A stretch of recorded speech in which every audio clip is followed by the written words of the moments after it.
All right, I want to move on to the other big news, of course, in the US today, and that's Hunter Biden's federal gun trial. It all kicked off today with jury selection. What can we expect from this? Well, look, I think there's two things that are important for every audience that's paying attention to this at all to understand. Number one, a lot of folks here in the U.S. keep saying, well, it's amazing how folks on the right are looking at this versus how they looked at Trump. Well, let's make sure everyone understands this. Hunter Biden was given a sweetheart deal. And he rejected it. They were trying to get him out of this deal. And that's important to understand because people are saying, oh, see, it's not a two-tiered system of justice. The Biden Justice Department is equally going after Hunter. But they're only going after him because he rejected a sweetheart deal. This isn't like this is their first offer. The second thing that's important to understand, James, is every Democrat around here, when there's a shooting, talks about how we need to have stricter gun control. We need to know who's buying guns. Here's Hunter Biden who lied on a federal firearms application because he was a known addict.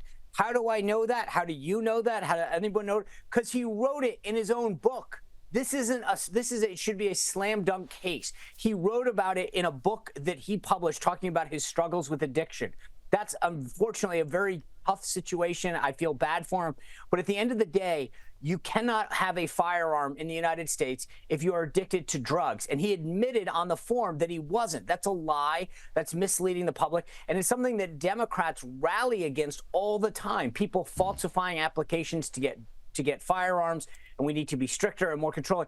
It's amazing the silence here in the United States from the left, and I mean not just Democrats, but from the media, who love to talk about people who shouldn't have firearms in the United States. And in this particular case, not only was that firearm illegally obtained because he lied on a form, but then it was discarded in a trash can near a school. I cannot believe what a pass this is getting here in the U.S. from our left-wing media, but it shouldn't be surprised. So, Sean, the way you're speaking, it sounds to me like you don't really expect that Hunter Biden's travails will impact on Joe Biden at all? Oh, my God. I mean, look, number one, it's the opposite of Trump. He's being tried in Delaware, hugely Democratic state that supports the Biden family's been in charge there for 50 years. I think he's got a really good chance of getting off, despite the fact that, like I said, it's literally in his book that he admits an addiction problem, which easily shows that he lied on the federal firearms application. But I think there's a good chance he gets off on this, number one. And number two is you can see that this is all about trying to make him a victim here in the United States. He was addicted. He had a problem, and we should feel bad for him. Joe Biden loves his son. This is all about creating a very, very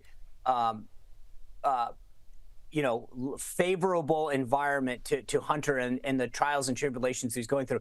In President Trump's case, right, it was follow the dots. Michael Cohen did this, and there was some, but they were always trying to figure out, we have nothing to prove it goes back to Donald Trump.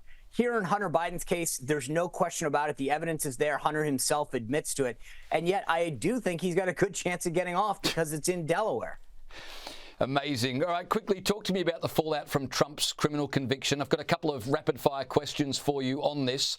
Firstly, how's it affecting his campaign?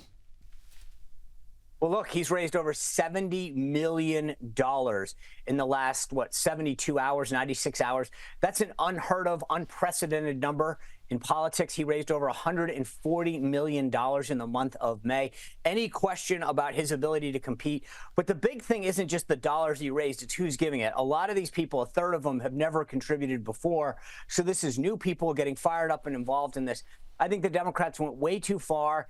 And one thing that you've got to keep in mind when looking at this race is we're talking about a handful of states, but even more so, it's a very, very minute number of people who are, quote, undecided in any of those states.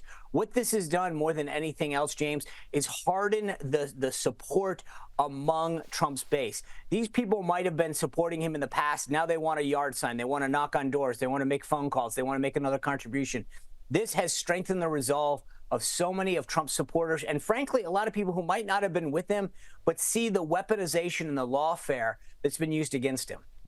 Sean, one more question before we finish. Sentencing is set to happen, I think, 4 days before the Republican National Convention. And I'm thinking, surely they wouldn't put Trump in jail. I mean, they wouldn't possibly do that, but there's an appetite for it. Have a listen to former FBI Director James Comey. They would just put him in a double wide somewhere out near the fence, out in the grass. And he would eat there, he'd shower there, he'd exercise there, he'd be away, as Danya Perry said, from general population. But it's obviously doable. Sean, they wouldn't put him in jail, would they? You know what, James? I didn't think that they would convict him. So I'm not holding my breath on anything anymore. I think Judge Marchand wants to be a hero. He obviously, through his contributions and through his daughter's activities, have made it very clear whose side he's on. In some ways, this is their opportunity to go down in history as someone who not only convicted, but then jailed the former president who the left hates. I would have answered this question, no way, absolutely no way, a few weeks ago. And then as I've seen how this trial has progressed, and the verdict that ultimately was reached, I don't put anything past the left right now. But I'll tell you this, you're absolutely right. The sentencing is scheduled for July 11th. The convention kicks off on the 15th. If they do this, they will unequivocally guarantee the re-election of Donald Trump on November 5th of this year. So in some ways, I think, the people are almost itching for it. I would hate to see President Trump actually have to go to jail, but in a weird way, it would almost certainly guarantee his return to the White House.